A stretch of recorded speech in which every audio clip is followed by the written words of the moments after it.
ಇತ್ತೀಚಿನ ದಿನಗಳಲ್ಲಿ ಬೆಲೆ ಏರಿಕೆ ವಿಚಾರಕ್ಕೆ ಸಂಬಂಧಪಟ್ಟಂತೆ ಸಾಕಷ್ಟು ಚರ್ಚೆಗಳು ರಾಜ್ಯದಲ್ಲಿ ಪ್ರಾರಂಭ ಆಗಿದೆ.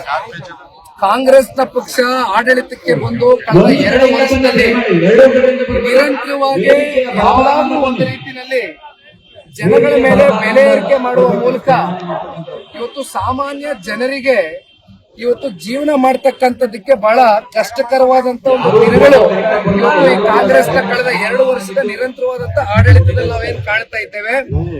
ಇದರ ವಿರುದ್ಧವಾಗಿ ಇವತ್ತು ಬೆಂಗಳೂರು ನಗರದಲ್ಲಿ ಮುಂದಿನ ಶನಿವಾರ ಒಂದು ದೊಡ್ಡ ಮಟ್ಟದಲ್ಲಿ ಇವತ್ತು ಜನಗಳಲ್ಲಿ ಜಾಗೃತಿಯನ್ನ ಮೂಡಿಸ್ತಕ್ಕಂಥ ಒಂದು ಹಿನ್ನೆಲೆಯಲ್ಲಿ ಸನ್ಮಾನ್ಯ ಶ್ರೀ ಕುಮಾರಣ್ಣ ಅವರ ಒಂದು ನೇತೃತ್ವದಲ್ಲಿ ಒಂದು ಬೃಹತ್ ಕಾರ್ಯಕ್ರಮವನ್ನ ಆಯೋಜನೆ ಮಾಡ್ಕೊಂಡಿದ್ದೇವೆ. ಒಂದು ದೊಡ್ಡ ರ್ಯಾಲಿಯನ್ನ ಮಾಡ್ತಾ ಇದ್ದೇವೆ. ಹಾಗಾಗಿ ಇದು ಒಂದು ಭಾಗ.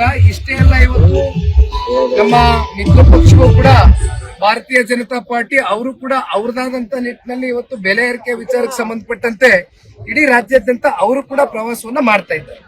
ಸರ್, ಈಗ ಈ ಸರ್ಕಾರ ಏನಾದ್ರು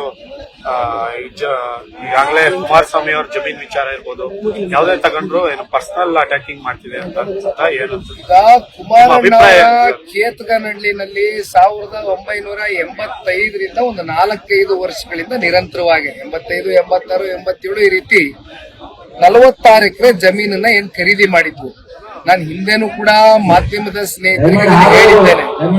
ಈಗೇನು ಕುಮಾರಣ್ಣ ಅವರು ಜಮೀನನ್ನ ಒತ್ತುವರಿ ಮಾಡ್ಕೊಂಡ್ಬಿಟ್ಟಿದ್ದಾರೆ, ಸರ್ಕಾರಿ ಜಮೀನನ್ನ ಅಂತಕ್ಕಂಥ ಹಿನ್ನೆಲೆಯಲ್ಲಿ ಪಾಪ SIT ನ ರಚನೆ ಮಾಡಿ 5 ಜನ ಇವತ್ತು ಒಂದು ತನಿಖಾ SIT ನ ರಚನೆ ಮಾಡಿ ಒಂದು ತಂಡನ ಬಿಟ್ರು.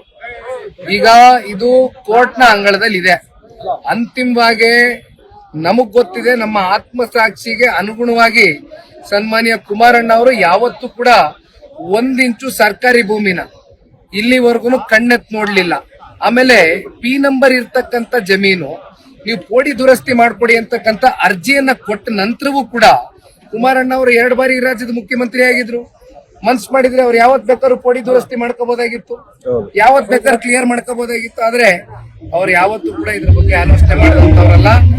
ನಾಡಿನ ರೈತರ ಪರವಾಗಿ, ಶೋಷಿತರ ಪರವಾಗಿ, ಬಡವರ ಪರವಾಗಿ ನಿರಂತರ ಸೇವೆಯನ್ನ ಮಾಡಿದ್ದಾರೆ. ಅವರ ಹೆಸರಿಗೆ ಕಳಂಕವನ್ನು ತಗೊಂಡು ಬರಬೇಕು ಅಂತಕ್ಕಂಥದ್ದು ಕಾಂಗ್ರೆಸ್ನ ಉದ್ದೇಶ ಏನಾಗಿದೆ. ಈ ಉದ್ದೇಶ ಸಂಪೂರ್ಣ ವಿಫಲ ಆಗುತ್ತೆ ಅಂತಕ್ಕಂಥದ್ದನ್ನ ಮುಂದಿನ ದಿನಗಳಲ್ಲಿ ಕಾಡ್ತಾರೆ. ರಾಜಕೀಯ ದ್ವೇಷದಿಂದ ಈ ತರದ ಅಟ್ಯಾಕ್ ಇಲ್ಲಿ ಬನ್ನಿ, ಇದೆಲ್ಲ ಸಹಿಸ್ಕೊಂಡು ಹೋಗ್ತಕ್ಕಂಥ ಶಕ್ತಿ ದೇವೇಗೌಡರು ಭಗವಂತ ಕೊಟ್ಟಿದ್ದಾರೆ. ಜನ